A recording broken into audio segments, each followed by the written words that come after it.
Good morning. I'd like to introduce the first theme for the day. As you may have noticed on your program, we have divided the day up into 3 different themes. The first theme is on libraries and community development. As John just mentioned, New York's 207 branch libraries have an enormous backlog of repair and modernization needs.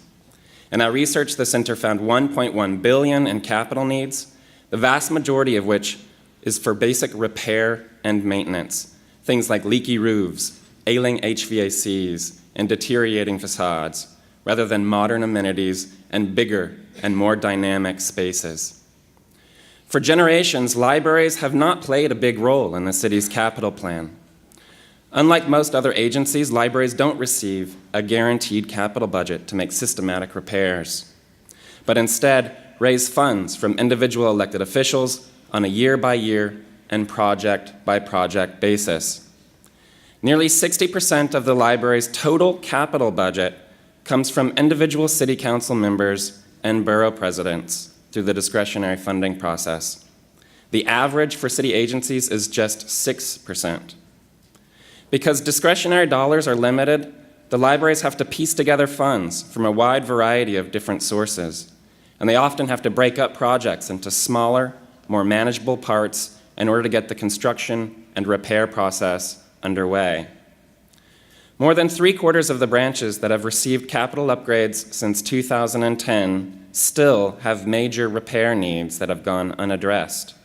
64% of those branches have needs totaling $1 million or more.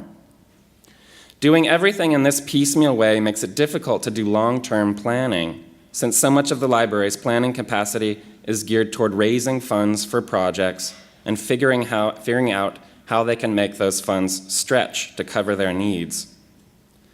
The presentation following me envisions a very different future, one in which the libraries and city policymakers work together to make strategic investments to achieve citywide policy goals.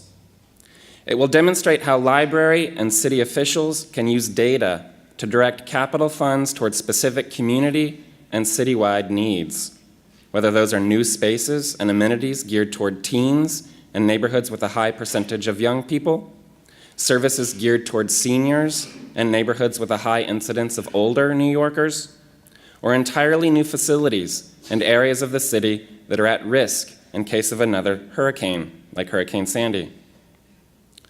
The presenters also take a close look at the potential for rebuilding outmoded libraries and larger mixed-use developments.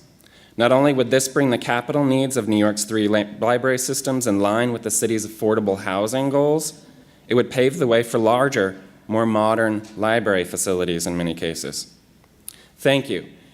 Now I'd like to call up Leah Meisterlin, Karen Fairbanks, and James Lima. They'll be delivering our first presentation.